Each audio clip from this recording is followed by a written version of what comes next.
Hey everybody, this is ZT Zarish. I'm recording this today because lots of things have been coming out about Rising Tide and such, and I've been very active on the Civ Fanatic forums and seeing all you guys discuss things on there.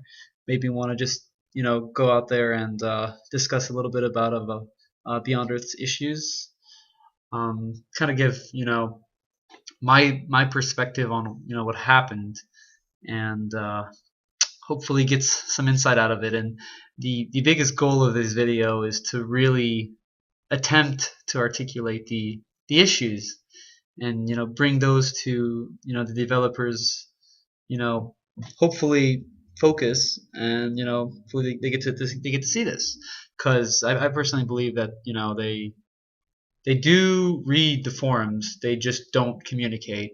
But when you've got a whole bunch of people disagreeing about this and that, and you know nobody really seems to be able to agree on what's wrong, at least in the majority of issues that this game has, I think it's maybe difficult to figure out what the issues are. So I'm recording this to try and explain what happened and to some of the people that don't know yet, and then discuss some of the bigger issues. Now, this first episode is only going to be about when the game came out, and I'm just going to list the issues. And if this is generating enough interest, I'll probably continue. Well, regardless, I'll probably continue. But either way, leave feedback, and remember that this is my perspective. I'm not saying it's incorrect or it's correct, but I do feel very strongly about the things that I list on here, and I'm more knowledgeable about some of the things than others. But either way, this is my shot at kind of assessing what went wrong here. So let's get started. All right, so I remember. Well, that's a little bit bright. I remember, this game being announced, and thinking to myself, wow, this is gonna be awesome. I haven't heard too much about this. I had seen some of the different affinities and a couple of the units, and I thought, wow, this is just a great idea. They had that amazing trailer, and you see this guy just staring off, far away into a world of possibilities, and this set high expectations. I was thinking, wow, this is going to be something new. This is going to be completely different. I can't wait to try this out. And I pre-ordered it with my friend, you know, and we eventually got today. We played it at midnight. Uh, we were so excited. We were just looking at the screen as it was loading up, and you could just feel the excitement, coursing through our veins as we wanted to, try this game. We wanted to see how it was going to be. We really were expecting something very different. We didn't know. We personally didn't know what. I mean, I was aware of Alpha Centauri and such, the previous game, but we didn't know what to expect. So we just dove right into it, and it was all so exciting, and we didn't really, yeah, we didn't know what was going to happen, but we were excited about it. So we're gonna have to talk a little bit about what happened. So obviously, it didn't go great, and I, as a joke, considered Beyond Earth to be a bit of a great mistake, at least on release. Well, quite a few things happened, and trying to talk about them immediately is just, there's just too many of them. So we'll have to kind of go one by one, and kind of address these. Now, if people don't know, this is a secondary group of developers, young developers, and they are not part of the original Civ 5 team, to my understanding. And this seems to happen a lot. Every game or so, like they'll have they'll have new people quite often, and sometimes it's a new person making both expansions in the next game, then leaving Firaxis, and then the next person makes the next two expansions for that game and makes the new game.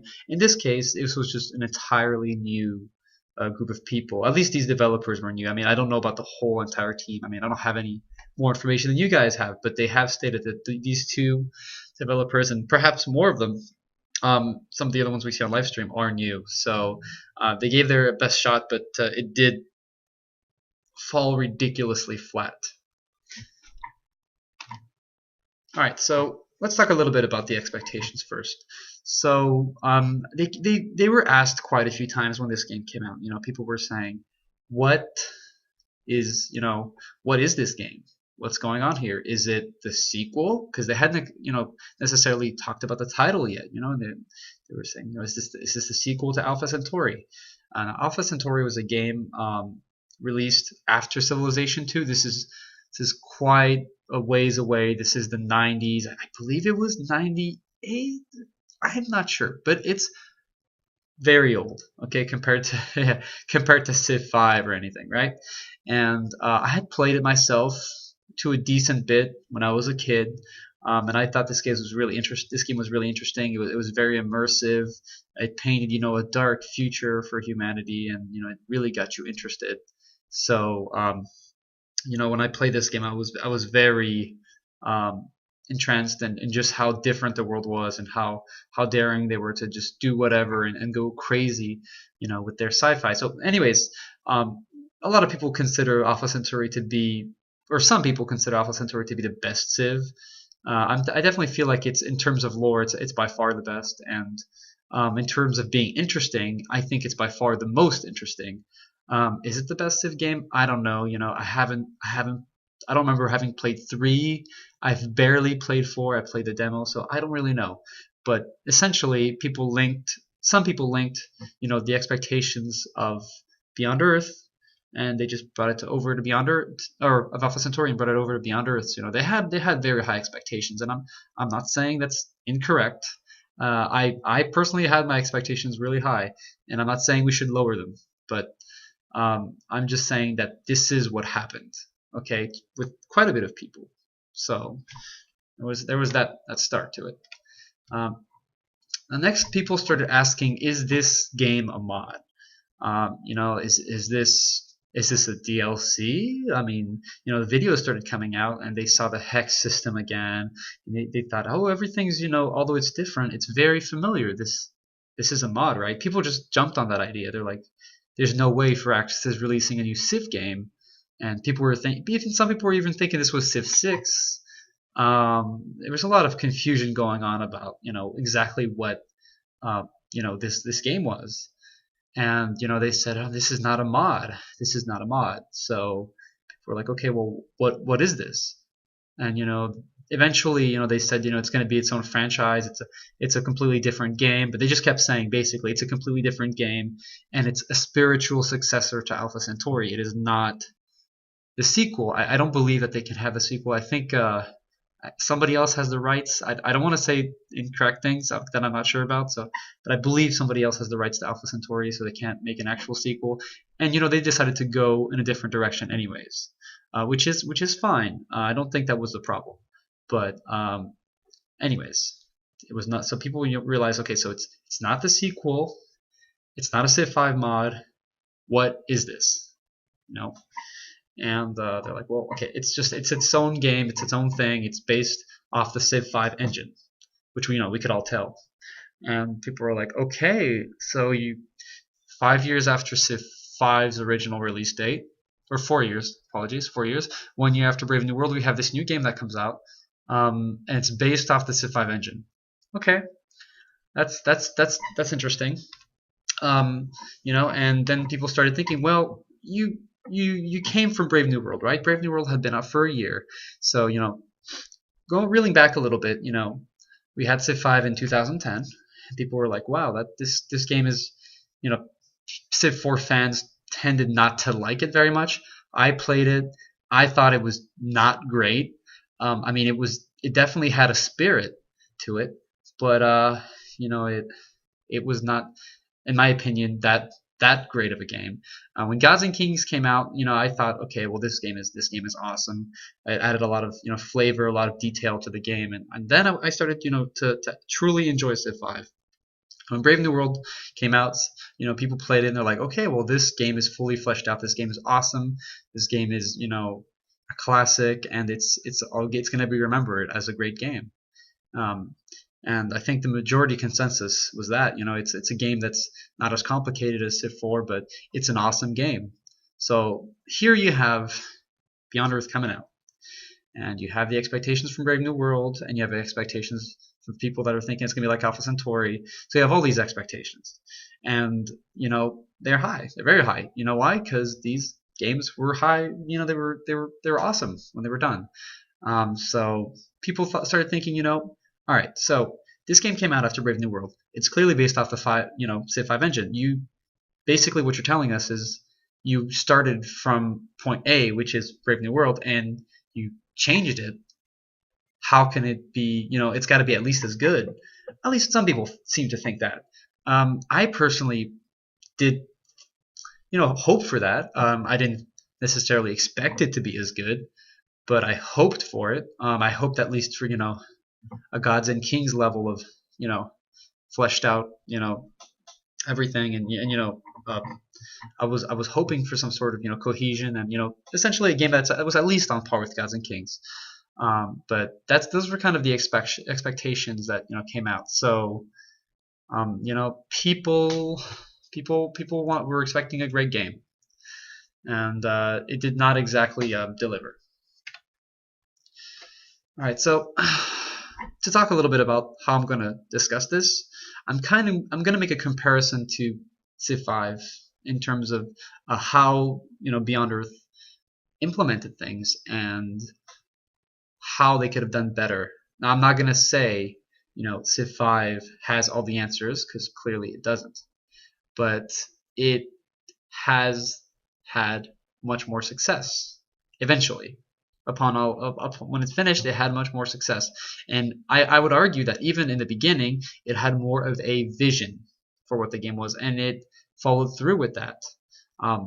Civ 5, you look at it, you look at the icon, it's got the big 5, the rumored 5. It's a proud game, you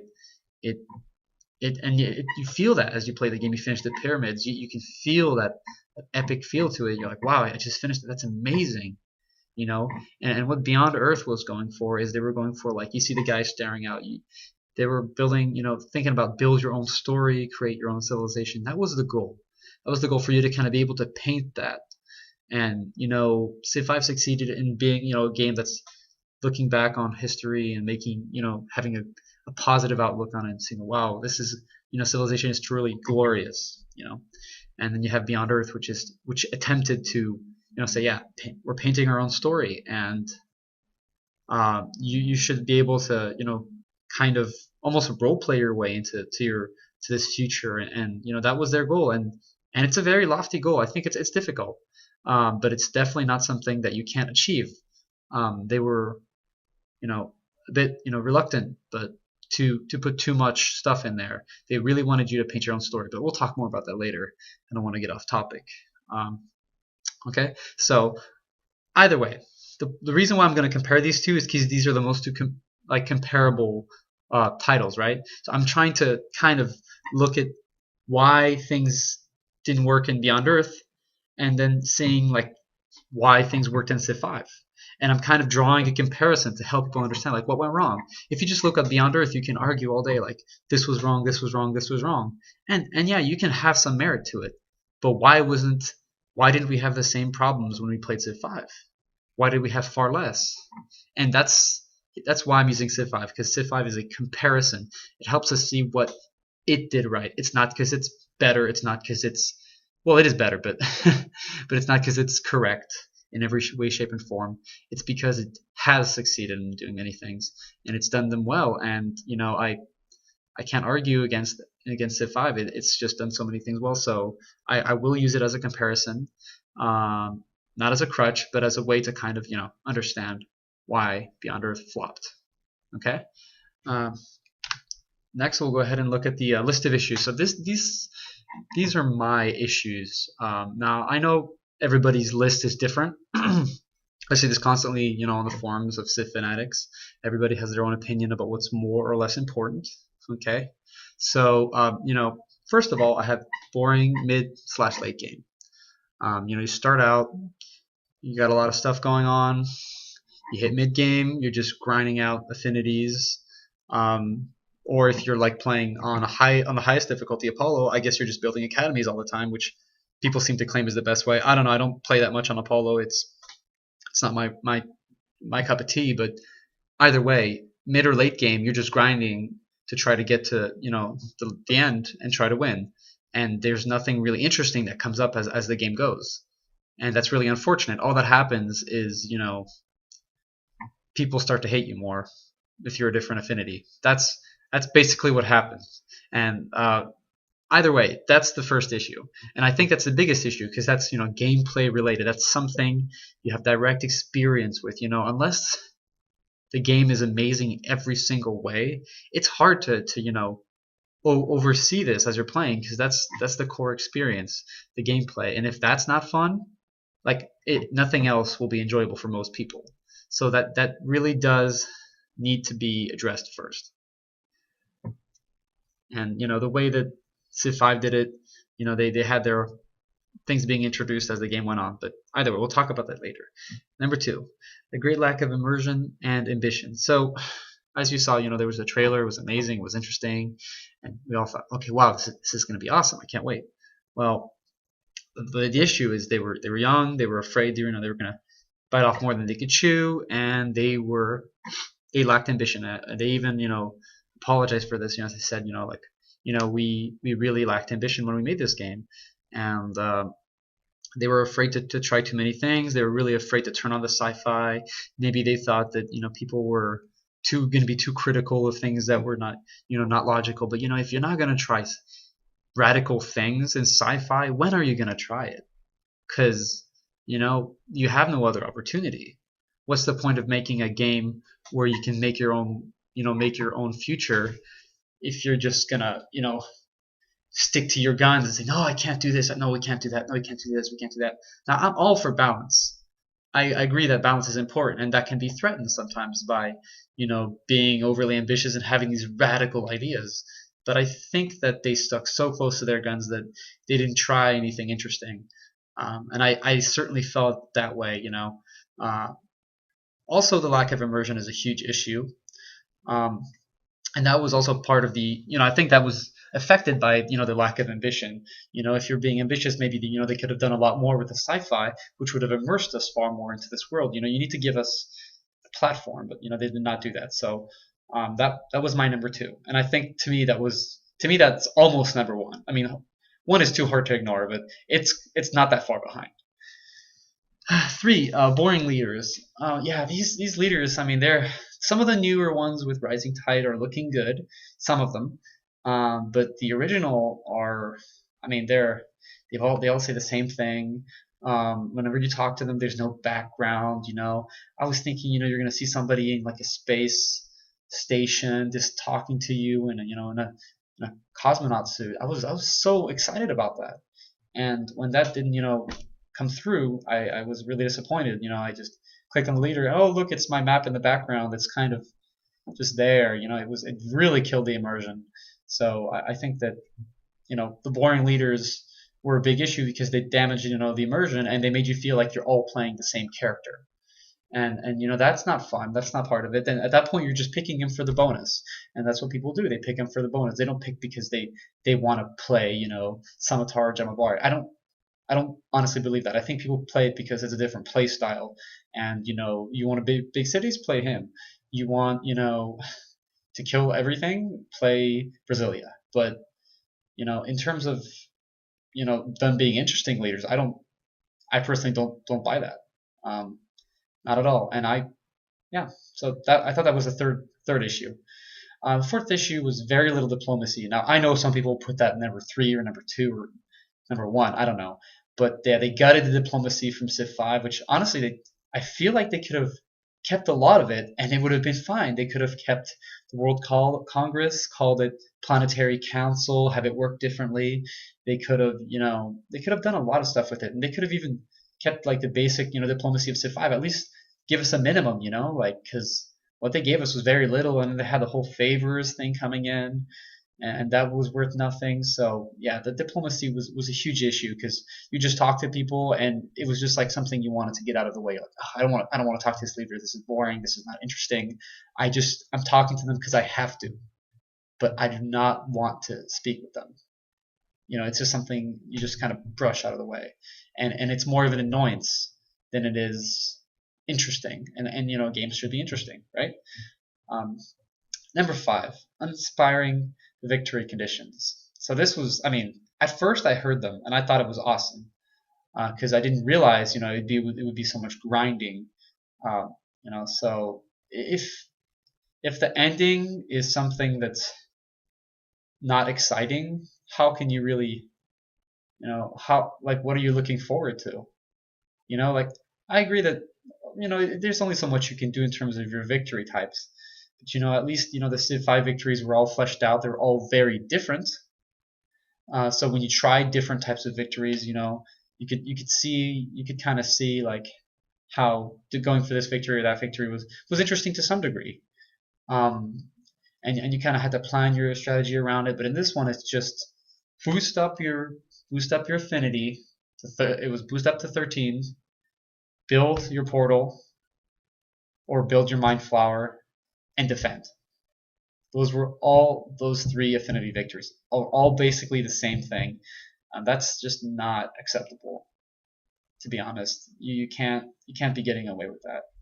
That that's terrible. I mean, the idea, the lore behind it it's interesting. Yeah, you go back to Earth, you conquer them. You could have done a lot of stuff with that. You could have even had a map that's generated and you fight on there. I mean, maybe that's something the engine can't handle, and I understand that. But you could have done something else, and instead you did the same thing for 3 victories. Truly unfortunate. Then we have, the space victory, which is again build something, defend it, right? And then we have the usual domination victory, which is in every Civ game. Because honestly, how can you not have that victory type? I believe that's everything.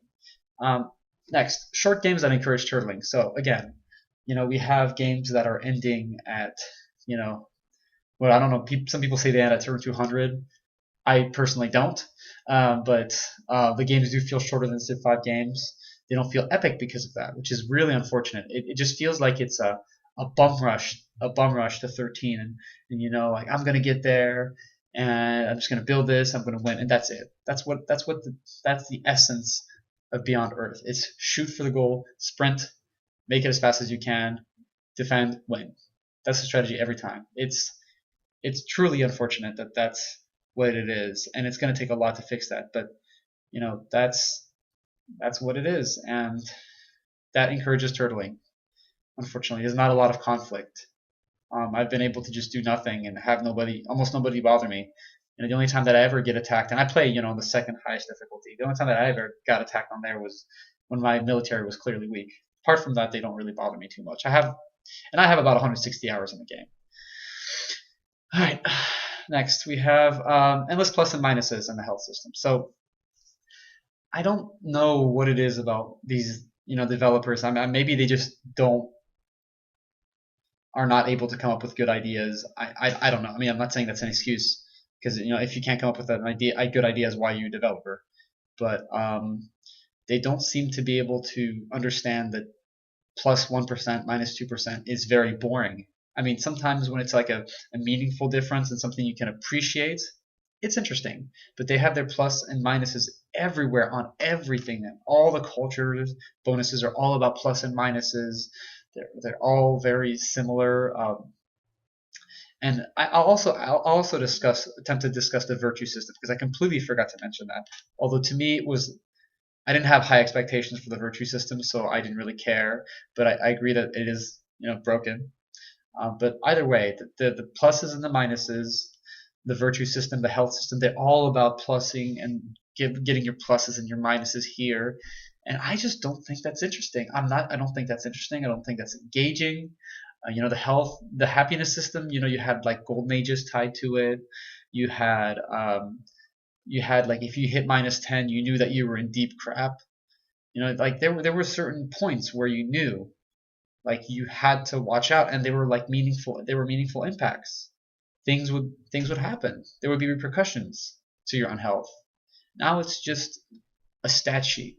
Everything is it feels like a stat sheet. It feels like my only goal is to micromanage this and try to get the best number. And I don't mind trying to get the most out of my empire. I know this is an empire management game, But when that's all I'm playing for is to micromanage, why am I not? I'm basically at work. That's what that feels like. I feel like I'm at work and I'm looking at a spreadsheet and I'm like, okay, let me squeeze out a couple numbers here and there and get the most out of this and that. That's what it feels like, and I think that's extremely boring, and it kills the immersion because you don't appreciate the differences as you go through the health system up and down. There's nothing meaningful about it, and I hate that. All right, number 9, a somewhat lackluster spy system. So, you know, you play the game the first and second time, you're like, well, this is kind of interesting. You can do a lot, and you can take over an entire city, and there's a couple, spy moves that you can do. But I was hoping for more. I was hoping for something far more fleshed out and something far less, um, I guess, one-dimensional, which is all about, you know, increasing the intrigue, stealing whatever you want, which is again plus and minuses, plus to your science, plus to your tech, plus to your energy, now plus to your diplomatic capital. Wow, we're really turning it around here. But yeah, it's just pluses and minuses, and I don't want that. I want something meaningful, something interesting, something different, something that's not a plus or minus to my resources. That needs to happen in this game because right now meaningful options, interesting choices that you can do are just not there, and the spy system could help with that. Every system needs to stop being a plus or minus. Reduce that plus and minus and percent stuff to about 70% of where it is now. Have less of it in the game, and make it more meaningful when it's there, or else it becomes a numbers game, which is very immersion breaking, and that's the issue. That's the major issue with it. It becomes less fun. It becomes less of a game. It becomes a micromanage your numbers, pull out the calculator, time to figure out whether that extra health is going to help you 1%, get 1% faster to your victory condition. I mean, I don't honestly think that's fun. I mean, some people may think that's fun.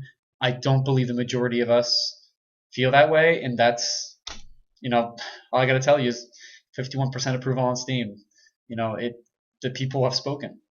And if this was any other game, they would not have gotten half the sales with those ratings. So, but anyways, on to the next idea. Further issues with diversity and the like. Diversity. Yeah. So they did a lot of things. They removed they removed fighter jets. They have like unique units here and there. I personally don't think any of them were that interesting. I feel like in Brave New World there were lots more unit types. So right now the game is a little bit boring in terms of that, and I think they really need to rethink their options and add more units in there, add an interesting roster of units, and kind of help us mix it up. There are no helicopters. There are no, it's just there's a lot of stuff that's just not in the game. There's no anti-air. There's so much. There's like 2 types of ships instead of 3 or whatever, and it's just it's disappointing to say the least. And I think that a lot of people can agree with that. And I've got even more issues that I'd like to discuss eventually on, but yeah, this last section is to kind of discuss everything that I haven't spoken about yet. So in the next episode, we'll discuss the boring mid and late game, that first issue, and what can be done. And issue number 2 will be the great lack of immersion. So those two are just dears to me, and I think are the core issues with the game. So we'll tackle those. Hopefully they see those, and hopefully as they start to fix the inevitable issues with Rising Tide, and they start to hopefully think about their next expansion or whatever they need to fix, they can go ahead and take this video into consideration and take the comments that you guys make into consideration and implement something. But all right, that's really about it, guys. This is my last video. I remember my first video, and I hope you enjoyed it. I know I ranted a bit, but hopefully it was something you could appreciate and look forward to in the next episode.